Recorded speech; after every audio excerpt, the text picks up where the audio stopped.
Yeah, that's fine.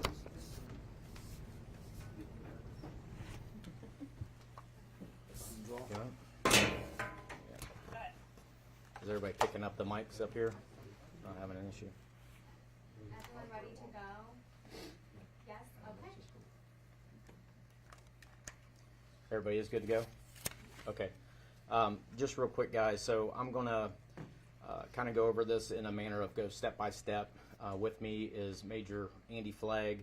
He oversees community services. Sergeant Cherish Isaac, she's oversees all of our forensic and crash investigations. And Lieutenant Brian Carr is with the Huber Heights Police Department. He oversees all of their road patrol functions. So please understand this is a very fluid investigation.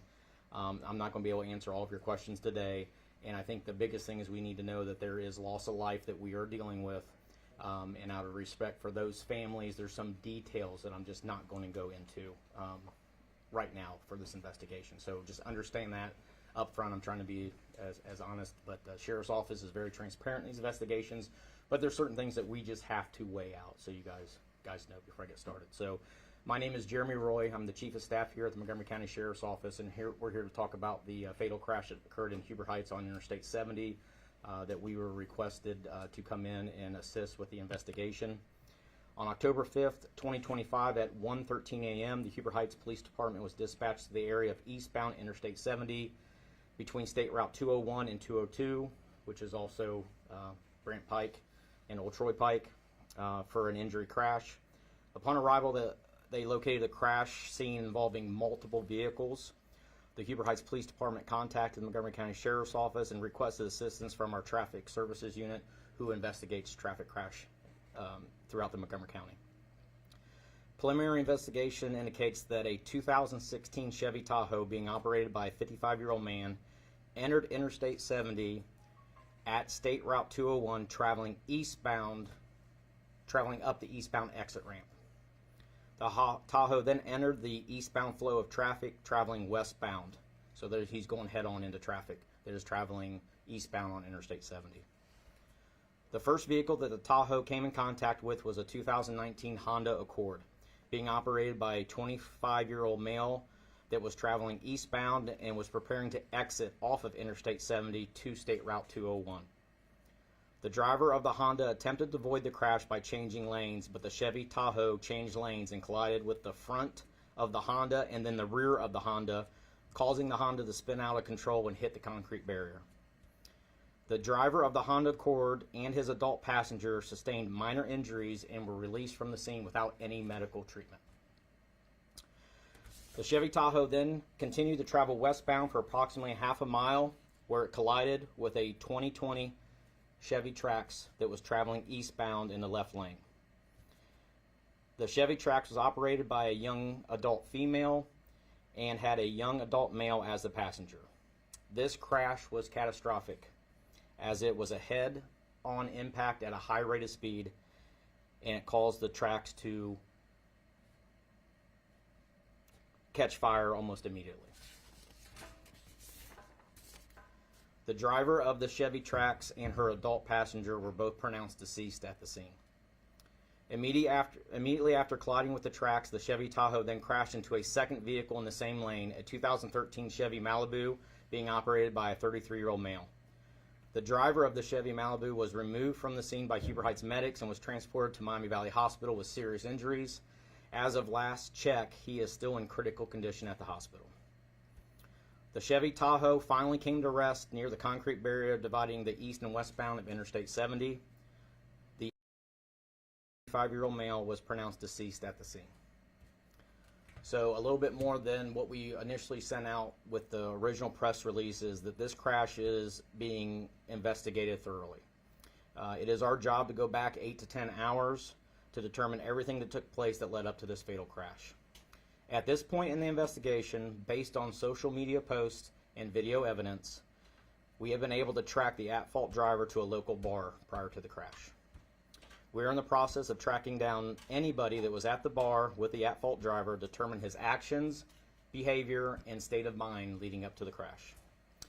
We are also continuing to interview witnesses that have come forward or called in that witnessed the crash, and if there's anybody else that saw the crash that was on Interstate 70 when the crash occurred, either right before or right after, we're asking them to call our regional dispatch center at 225-HELP because we want to talk to them.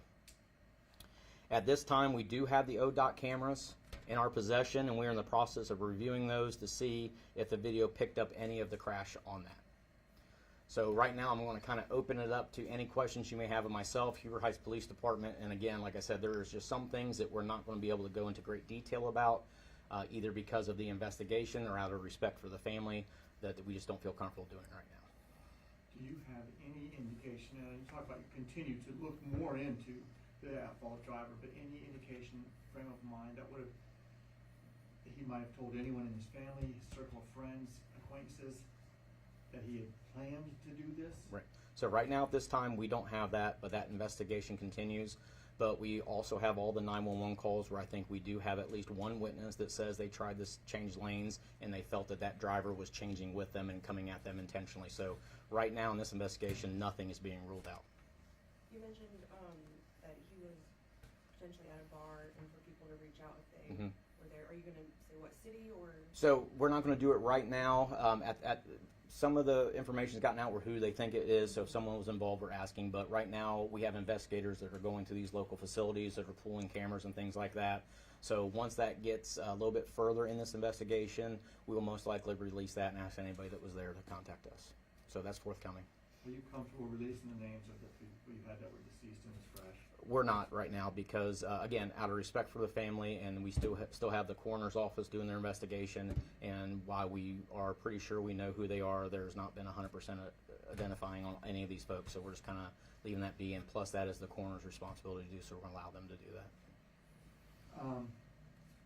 When you said it's high-speed crash, are you estimating, I mean, are we talking about like 140 mile an hour So- speed there with 70 miles an hour from each vehicle? So I think it's safe to say, at least this far, we believe that the at-fault driver is probably going about 80 miles per hour. But understand that's 80 miles per hour going the wrong way. With somebody else, if they are doing the speed limit, what is it, 70, 65 up there? You can imagine the change in energy and change in force when you get hit head on by that. It's going to be a fatal every single time. And your feeling is that the impact injuries are probably what took these lives? I don't even want to speculate on that because, again, that's for the coroner to determine. But again, all of us up here have been doing this for many years. I can tell you that, and this is probably one of the worst crashes that I have seen in my time of being a law enforcement officer. As this investigation goes, will you go back? I know you said you've gone back 8 to 10 hours about, but will you comb through even more social media if it looks like there may be mental health issues? Suicide might have been a possibility for the person that was at fault. Again, this is going to be a thorough investigation. When our crash team goes out and investigates, like many crash teams, they're not just going to go out and measure the crash scene itself. They're going to go back and kind of dig into the history, interview people, do social media warrants, all the things that they need to do to see, again, what was his behavior leading up to this? What was his state of mind? Were there things that were said to folks or posted online? We want to know all that kind of stuff, and I think the family deserves that too. So we're going to continue to go down all those. Can you also confirm the 2 cars that were actually on fire? Right. It would have been the Chevy Trax and then the Malibu that was directly behind were the 2 that actually caught on fire. So Tahoe was not? The Tahoe was not on fire, but what I can tell you, again, seeing this scene, seeing the photographs from the scene, we are talking about a mile and a half or longer of a debris field with 2 cars completely engulfed, 1 car that is disabled, and the Tahoe that is in half up there that just didn't catch on fire. And then we're talking about engines and transmission sitting on the highway in lanes of travel. So when I say this is a catastrophic event, there is, I don't know how else to explain it. When you have veteran officers that have been on for a long time that go up there and they're kind of taken back by just the sheer volume of evidence that was up there and how big it was and how long it was and the amount of devastation. And then on top of that, we have the fatalities to deal with. So that's a rough night. Are you, given that you have engine parts and flying from that original collision, are you somewhat surprised that only one other vehicle was caught up in this? Actually, again, I think we got time of day. We're talking a little bit after 1 o'clock in the morning, so it's not, if this was something that happened at 5 o'clock in the afternoon, the carnage could have been horrible. There's just no doubt about that. You also. Hold on one second. She had a. I was just wondering how we can let people know, like, with no specifics, who should be reaching out to you? Like, people who think, Yeah. oh, I saw a guy who was Mhm. very good. Okay. Just wanna, Well, the first thing is we want is make sure that if anybody was on Interstate 70 between Old Troy Pike and Brant Pike, or anybody that was on Brant Pike, let's just say from 1 o'clock to about 1:20, where we know the crash was already over, is to contact us if they saw a Chevy truck that was driving erratically, doing anything. Again, this is just us trying to go back and piece everything together that led up to this crash to figure out why it occurred. Well, when you said the 55-year-old left a bar, I mean, was there any indication so far in your investigation that he was inebriated at the time? Again, we're looking at video, so seeing video, a lot of that will come with the tox that comes from the coroner's office. And can you talk at all about the person who was in the Malibu, because that car was on fire? There are 911 calls that indicate that someone had gotten out of their car still on fire. Can you corroborate that at all? Of the Malibu? Yes. Yeah, I mean, the Malibu did, the driver of the Malibu was out of the vehicle, was able to be transported to the hospital, but is still currently in critical condition. And to your knowledge, that driver was out of the vehicle when rescue crews or even law enforcement. I'll have you explain. I think he was. We believe he was, yes. Yeah, he does have partial burns and a couple other injuries on him.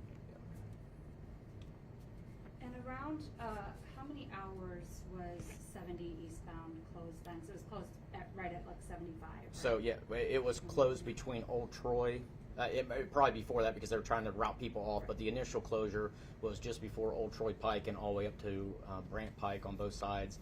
And that shutdown started right when the accident happened. So we're talking about 1 o'clock in the morning, 1:15 in the morning, and it went through till what, 10:30?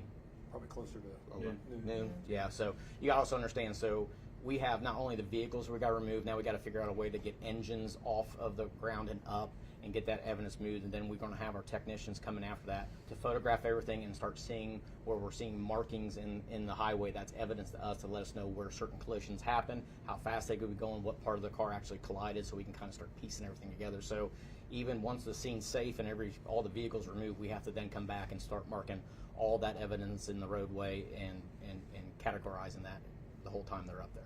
And I guess I didn't realize that you closed westbound lanes for at least a brief time right after this happened. We did not close Yeah. westbound No, lanes. Just No eastbound. westbound. Westbound, lanes, yeah. all east. Eastbound lane. If I said westbound, I You misspoke. didn't have So any debris go over that barrier wall. no, the closest thing we had was the actual Tahoe, the at-fault driver that came into the barrier. That's where he final rest.